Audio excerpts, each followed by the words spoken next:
ఆన్లైన్లో జరిగే పరీక్షలపై తగిన అవగాహనతో హాజరు కావాలని, అప్పుడే మంచి మార్కులు స్కోర్ చేయగలరని విశ్రాంత శాస్త్రవేత్త డాక్టర్ చందు సాంబశివరావు అన్నారు. స్థానిక కొత్తపేటలోని రాధాకృష్ణ కళ్యాణ మండపంలో సోమవారం JVS Kranti coaching centre, SS computer coaching centre సంయుక్త ఆధ్వర్యంలో 12వ తేదీన జరగనున్న ఎంసెట్ అవగాహన సదస్సును నిర్వహించారు. ముఖ్య అతిథిగా విశ్రాంత శాస్త్రవేత్త డాక్టర్ చందు సాంబశివరావు హాజరయ్యారు. ఆచార్య గుజ్జర్లమూడి కృపాచారి ఆన్లైన్ పరీక్షను విద్యార్థులు ఏ విధంగా రాయాలో తెలియజేశారు.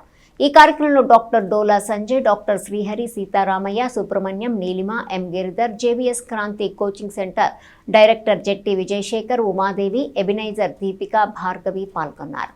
ఈ సదస్సుకు మొత్తం 220 మంది విద్యార్థులు హాజరయ్యారు.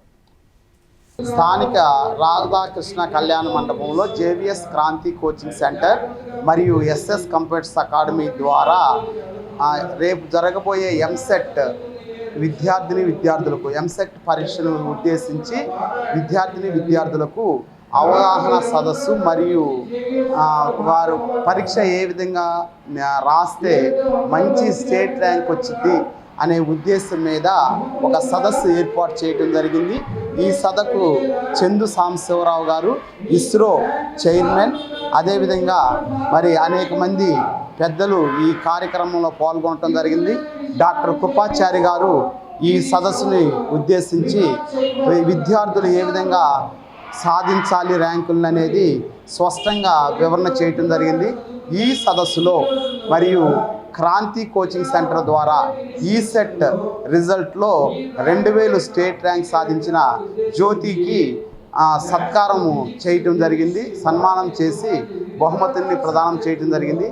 అదేవిధంగా పాలిటెక్నిక్ ఎంట్రన్స్లో 2026 స్టేట్ 1000వ ర్యాంకు సాధించిన హర్షకి సన్మానం చేసి ఘనంగా సత్కరించడం జరిగింది.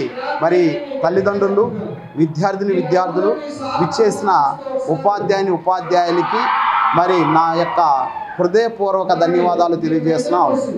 రేపు 12వ తారీఖు నుంచి జరగబోయే ఎంసెట్ పరీక్షల్లో ఆంధ్రప్రదేశ్లో రాసే విద్యార్థులందరూ కూడా మంచి ర్యాంకులు సాధించి తన భవిష్యత్తును బంగారు పాటగా దిద్దుకుంటారని జేవీఎస్ క్రాంతి మరియు ఎస్ఎస్ కంప్యూటర్స్ అకాడమీ తరఫున ఏం జరుగుతుంది, కాలేజెస్లో ఏం జరుగుతుంది, స్టూడెంట్స్లో ఏం జరుగుతుంది, వాళ్ళ ఆలోచన ఎలా ఉంది అని ఎక్కువగా గమనిస్తున్నటువంటి ప్రొఫెసర్స్ మనకు ఎక్కువగా ఉన్నారు ఈ స్టేజ్ మీద.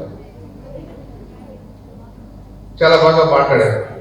That is how they see you. మీరు ఏం చేస్తున్నారో, మిమ్మల్ని ఎలా అర్థం చేసుకోవాలో, మీకు ఎలా గైడ్ చేయాలో కరెక్ట్గా చేస్తున్నారు. నేను అంత కరెక్ట్గా లేదు కాబట్టి నేను నా ఎక్స్పీరియన్స్లో నుంచి ఏం చేస్తే బాగుంటుందో I want to share with you. అలాగే నేను ఎల్ఎల్బి చదువున్నాను.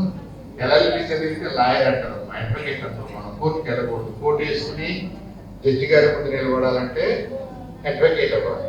అడ్వకేట్ అవ్వాలంటే ఆల్ ఇండియా బార్ ఎగ్జామినేషన్ ఒకటి ఉంటుంది, అది పాస్ అవ్వాలి. దాంట్లో 100 MCQలు ఉంటాయి, మల్టిపుల్ చాయిస్ క్వశ్చన్స్. దాంట్లో ఏదో 40-50 రావాలంట. అప్పుడు మనకి కోర్టు వేసుకునే అవకాశం వస్తుంది, అప్పుడు మనం కోర్టుకి వెళ్ళే అవకాశం వస్తుంది. అది నాకు జూన్ 7వ తారీఖు ఉంది ఆ ఎగ్జామ్. సో నాకు కూడా చాలా టెన్షన్ ఉంది లోపల. మీరేమన్నా ఐడియాస్ ఇస్తే నాకు ఉపయోగపడతాయి, నా అనుభవం నుంచి ఏమన్నా నేను మాట్లాడితే మీకు ఉపయోగపడుతుంది. అర్థంగా ఇలా చదువుకోండి sir, don't worry about it.